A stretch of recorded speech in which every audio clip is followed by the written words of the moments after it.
Hey, good afternoon, everyone. I wanted to broach a topic that I get a lot of inboxes about, and it's not one that's easy to talk about. And I always want to make sure that when I talk about it, that I'm led by the Holy Spirit to have a sensitivity that gives me a good balance to really help all of us to begin to really see things from a biblical perspective, right? And so, one of the questions that I get asked a lot is how do we go about, or should we even look to sever relationships with friends and especially family members who the interactions between us have become toxic, have become unhealthy.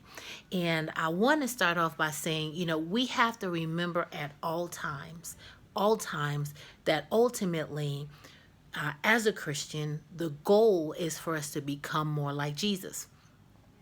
If we are becoming more like Jesus, that means that we are also going to experience what Jesus has experienced. So that means we're going to experience having, times of giftings and anointings that's not going to be understood, not going to be appreciated, not going to be celebrated.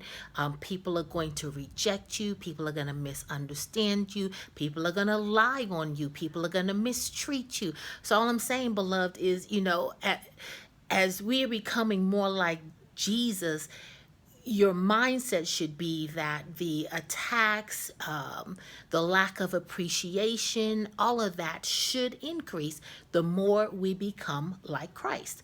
So, with that being said, one of the hardest things, as God really begins to mold us into the image of Christ, is recognizing that we can't be attached to and even associated with everybody.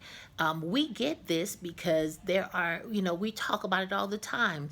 There are reasons and seasons for all relationships, and there comes a time that the relationship is just over. It's done what it needed to do, and we have to prayerfully release that relationship. Sometimes it's released for us, and we've got to be careful about chasing after it.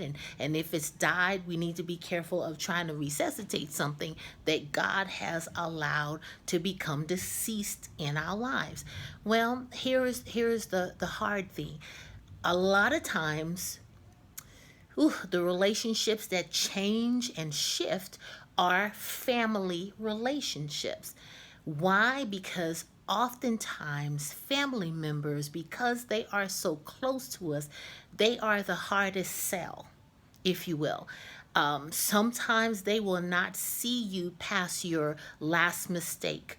Sometimes they will limit you to the curses and the lack and that has been a part of your family history, right? And so they can't see anybody going beyond that wall, going beyond those limitations. And so sometimes when a family member, and that probably maybe you begin to scale that wall, you begin to break open that box, you begin to do something different. It is not only scary or intimidating for those who aren't doing what you're doing, but sometimes jealousy may arise. Some of them may not. So what I'm saying to you is, family members, this is a tricky one, because I will never say to totally cut off a family member, but I will say to you, beloved, that there are times when, for our own personal growth, you have to place some distance between you and whoever that family member is.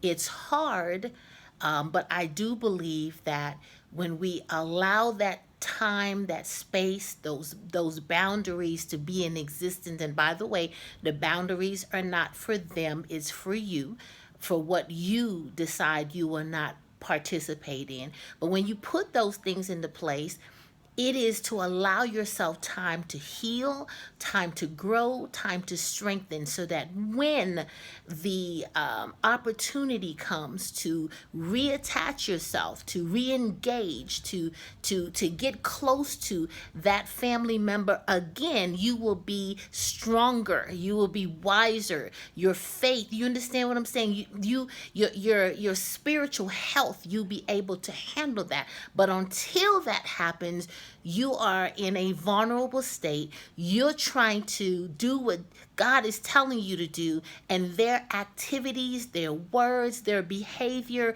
their lack of celebration, their lack of understanding, all those things is having a negative effect on you, because some of you are struggling to move forward because family members are not on board with you. I know I'm talking to somebody, and I want to say to you, even Jesus went through that. What I'm saying is, they tell us that Jesus was able to perform miracles everywhere except in his hometown, except among those who he grew up with, those who knew him back when. So, beloved, you're no different from Jesus. But what I am saying to you is, there does come a time where we may have to make that tough decision and place some distance there.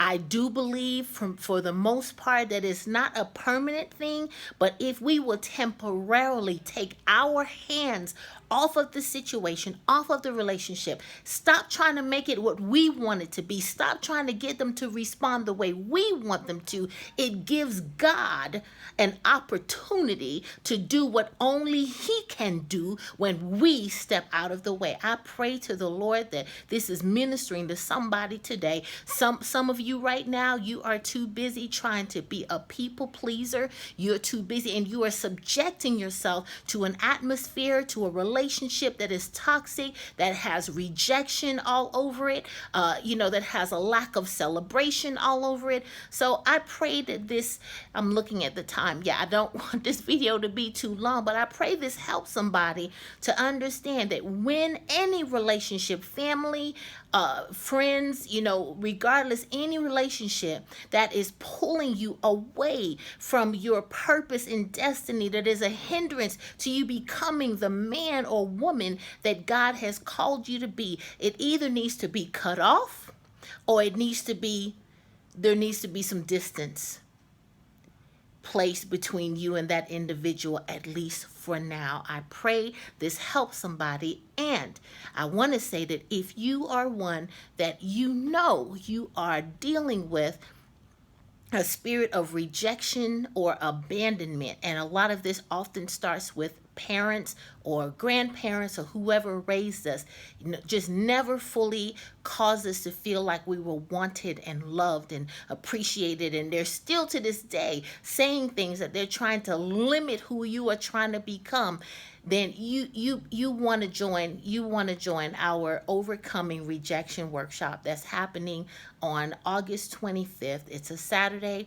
from 5:30 to 7 p.m. Eastern Standard Time. It's free and it's online, but you have to register. So go to my website, AnnMariaBenton.com, register for that. You can join us from anywhere using your smartphone, your tablet, or your computer. But it's time to identify those toxic, unhealthy emotions and activities in our lives, so we can identify it, cut it off, break it off, so we can walk forward with the authority and the power and the confidence from God of who you are, who you were called to be. Because until we do that, you're going to allow these toxic relationships to paint you into a box that has nothing to do with God. If this blessed you, like, share, comment. Thank you all for allowing me to share my heart. Sometimes there are relationships that just aren't good for us, at least not right now. It's okay. Don't apologize. Take the time you need to heal, and when you are whole, when you're in a better position, then you can reconnect, because they will no longer have that negative effect on you that they used to have. Have a blessed day.